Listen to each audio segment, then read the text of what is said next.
Good morning, everyone. I want to thank you very much for responding very quickly to our request, which we conveyed to you yesterday, to meet and to have to inform you about things that I want to share the information with you.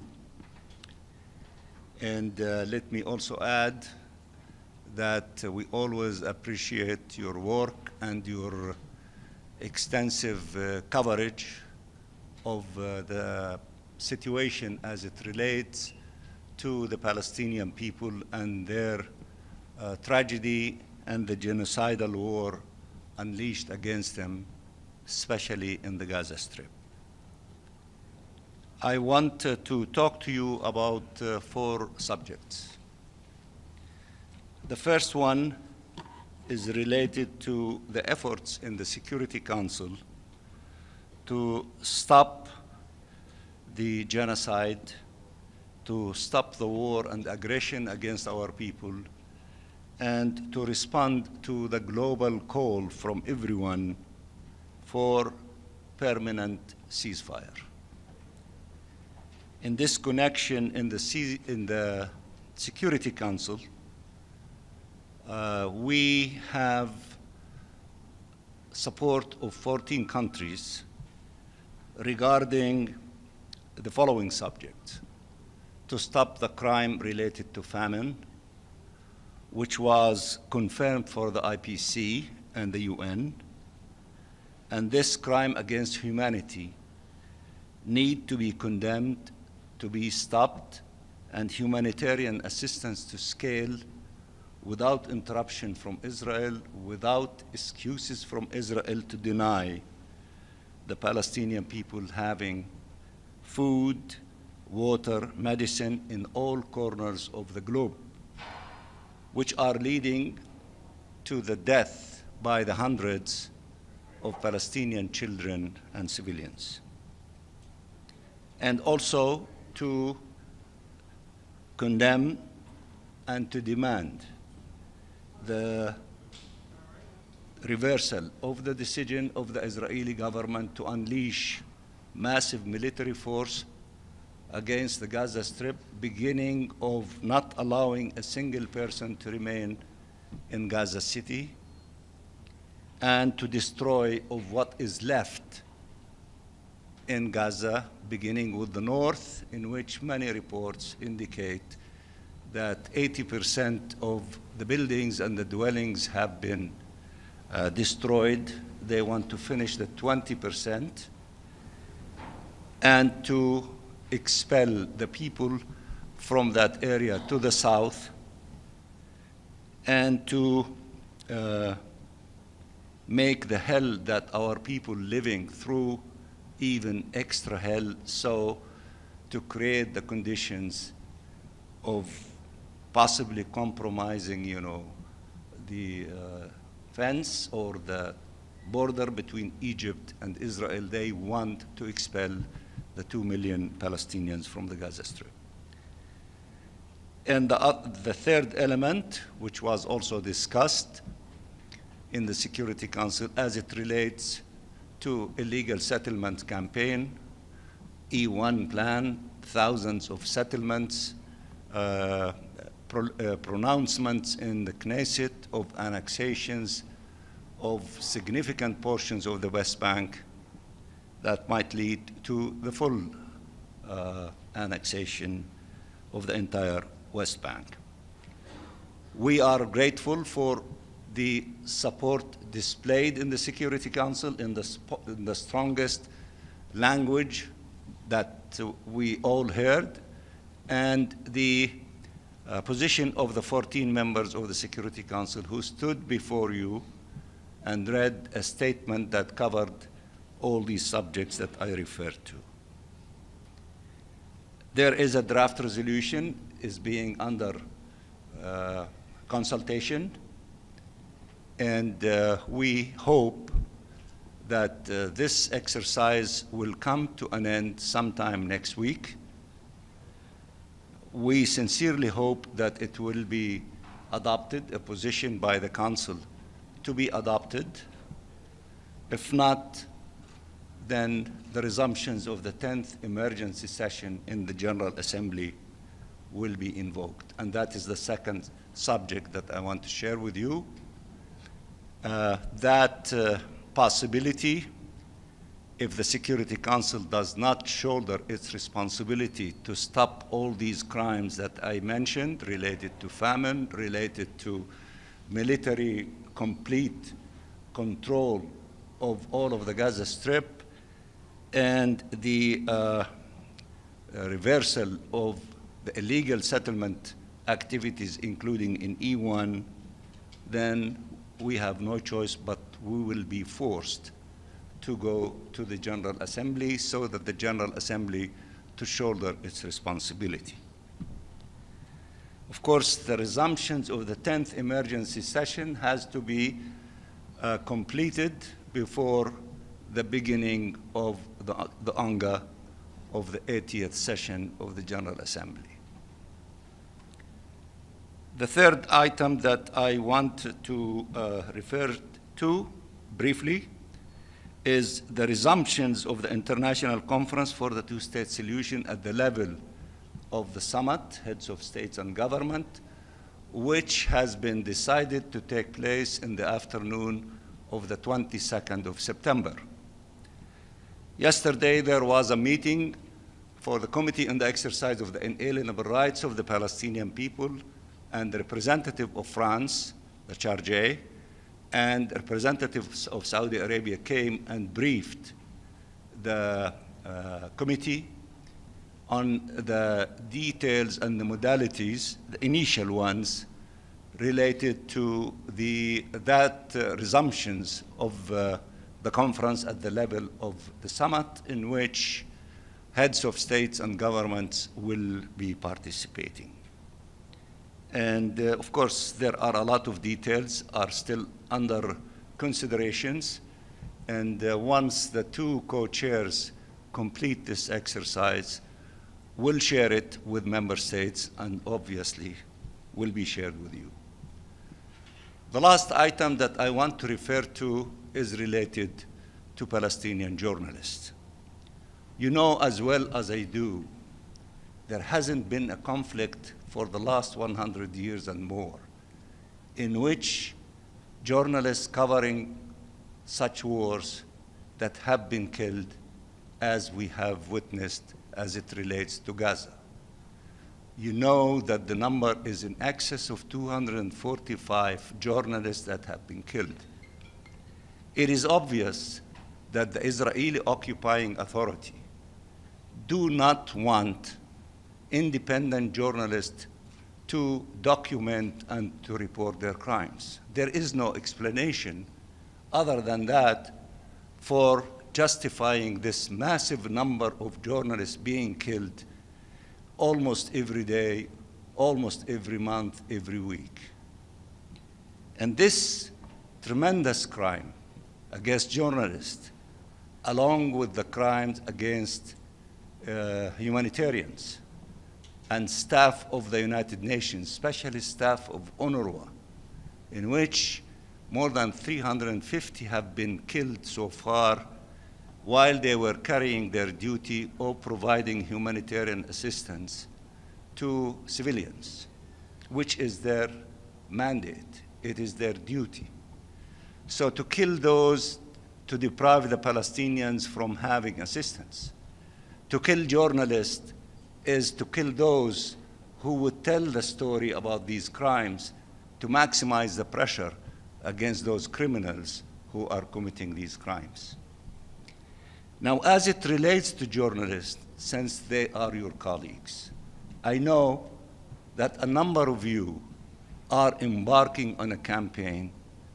They want to increase the pressure on Israel because they are demanding to go and to report for themselves about the reality in the Gaza Strip. I cannot tell you what to do, but I can appeal to you that there is a lot that needs to be done to show solidarity, support, empathy, and whatever you think of to your colleagues in this profession who are like you, are involved in covering the stories and the realities of crimes inflicted in the Palestinian people in the Gaza Strip, to tell the truth to the world for the objective of that humanity can rise up to the level to stop those criminals from continuing of doing what they were doing. And I am sure that you listened the other day to the very eloquent presentation by the ambassador of Sierra Leone, in which I remember, I know Edith remember, when in 100 days in Rwanda, 1 million people were slaughtered. Many afterwards said, where were we when we did not stop that genocide from taking place? I think that we have a duty not to allow our children and our grandchildren to raise the question, where were we when the genocide of hundreds of thousands of Palestinians were murdered, especially children and women in the Gaza Strip? As part of that responsibility, we have all to do what we can for the sake of humanity, for the sake of justice, for the sake of fairness, for the sake of the value of human life, is to do what we can do. I know a number of you are even organizing something related to efforts of journalists in this regard, not to accept from Israel that they are the ones who will tell the story. They are the criminals, and they are the ones who are telling the story as they wish about what's happening in Gaza. We need you to go to there and to investigate yourselves, to report yourself, to contribute to telling the truth for everyone in all corners of the globe about the reality as it exists in the Gaza Strip. What are they afraid of? If they are trying to sell all of us that they are doing the right thing, then shouldn't be they happy to allow the Security Council, to allow hundreds of you, journalists, to go to the Gaza Strip, to go to Tel Aviv, to talk to the families of the hostages, to talk to the tens of thousands who are demanding from their government in Israel to stop this war, to save the hostages, and to save lives.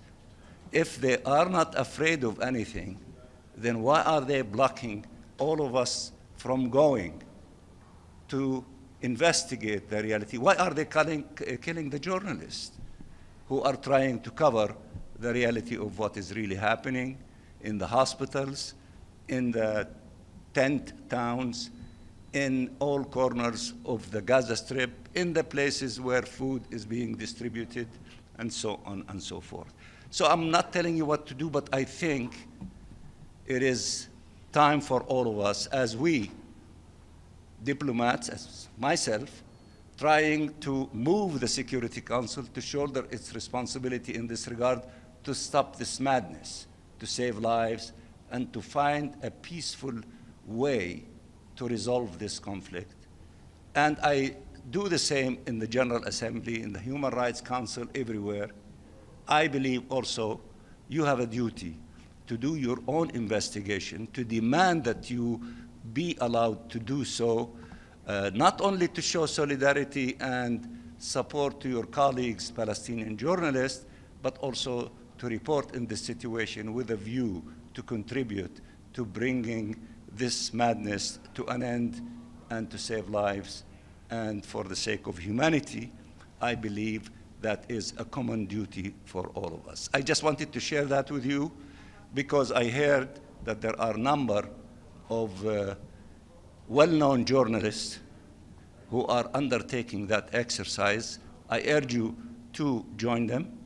And also that the Committee in Global Communication is organizing an annual seminar. It will be in New York. It will be, might be a combination of Zoom and in person for journalists, let us make that seminar in October as a global seminar to honor and respect Palestinian journalists who died in the course of their duty, and to decide of how you can contribute to not accepting denial of entering the Gaza Strip, to see the reality and to report on it.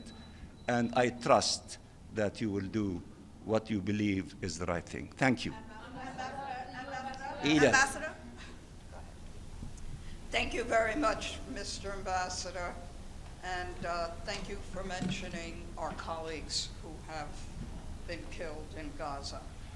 A couple of follow-ups. First, why aren't you going directly to the General Assembly? Because you and everyone here knows that the United States will not accept a resolution as you outlined. Secondly, on the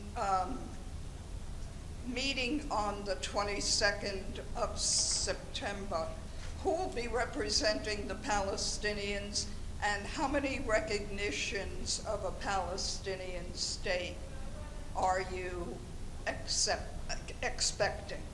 I'll leave it there. With regard to the first one, we are not going to let the Security Council to get away from shouldering their responsibility. They are, according to the Charter, responsible for the maintenance of international peace and security.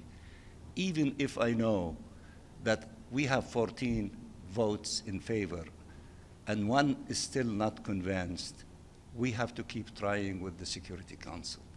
And I think that the Security Council, if you look at the body of members of the Security Council as we debate, I believe that they are so ashamed of the fact that the Security Council was paralyzed. And again, my colleague, the ambassador of Sierra Leone, said that it was a shameful situation when the Security Council was paralyzed at that time and was unable to do anything to prevent the massacre of the genocide in Rwanda from taking place. So that to maximize the pressure, we do not abandon the hope that eventually we will succeed to have the Security Council to act collectively, because it is their duty.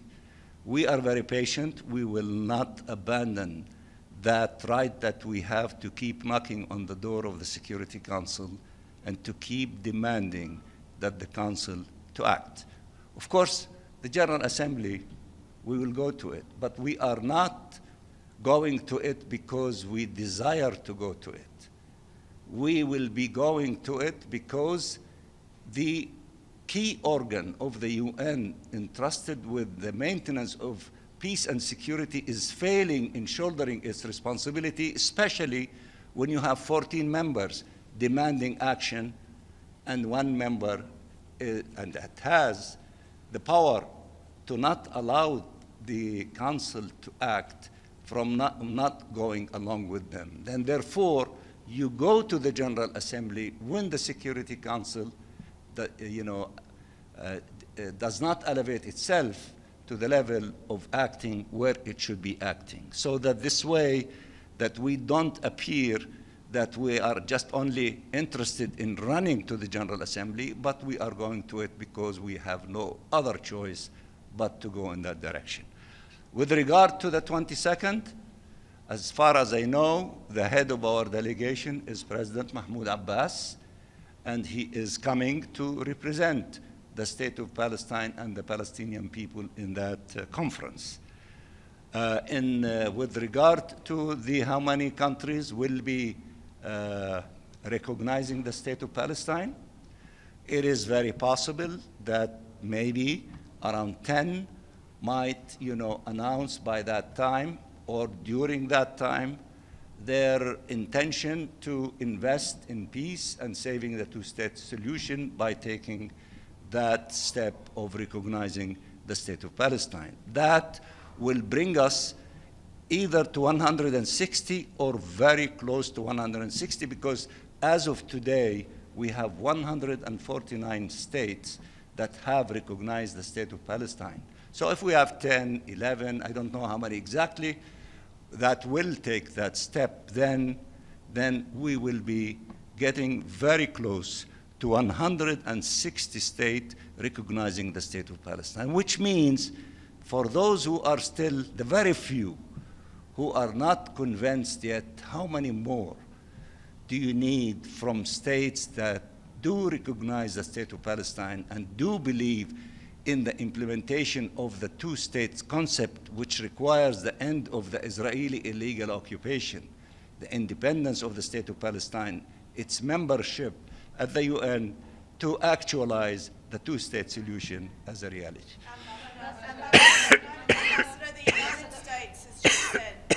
The United States has just said that they'll be denying and revoking visas from members of the PLO and the Palestinian Authority. They said it doesn't apply to the UN mission, but have they indicated to you how this might affect President Abbas's planned trip to New York? This statement attributed to the State Department was just released. It was brought to my attention just about half an hour ago.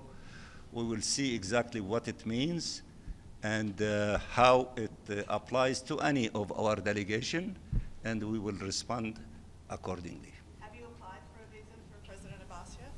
We don't apply here. Yes, sir. هل يمكن أن توضحوا أكثر مضامين مشروع القرار الذي سيطرح أمام مجلس الأمن الأسبوع القادم، تحديدا المطالب الرئيسية فيه؟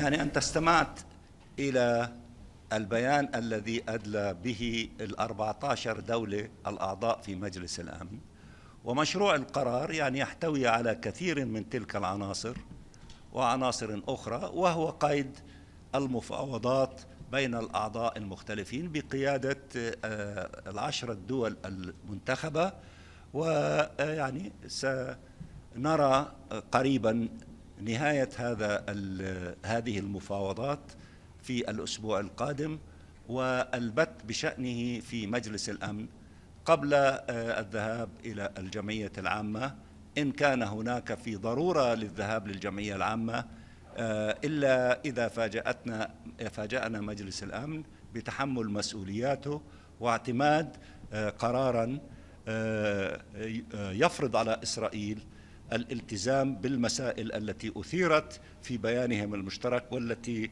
عرجت عليها في بداية حديثي معكم قبل قليل. Yes.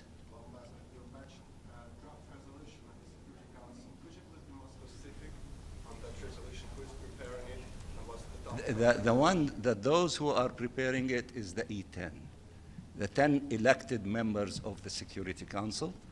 They were among the 14 that read to you the other day their statement, which contained many of the elements that are reflected in the draft resolution that the 15 members of the Security Council are considering. Don't forget the journalists. Thank you very much. And let me also conclude by expressing our great appreciation to the courage and to the principled position of the Secretary General of the United Nations and his key officers, who are not caving under any pressure from shouldering their responsibility and rejecting the famine against our people in Gaza, the cruelty that is happening to our people and to our children, and rejecting and refusing to accept this massive military campaign by the Israeli occupying authorities that they are contemplating to undertake in the Gaza Strip, and they are rejecting the illegal settlement enterprise and announcement made by the Israeli government, especially as it relates to E1. We are very grateful for these brave statements, principled statements by Antonio Guterres, by Lazzarini, by Mr. Fletcher, and many other leaders of the United Nations. They are not conspiring against anyone. They are carrying out their duty in saving lives, in serving humanity, in serving the United Nations under the guides of the principles enshrined in the Charter of the UN and international law. We salute them, we thank them, and we are behind them, and we are proud that they are the leaders of the United Nations. Thank you.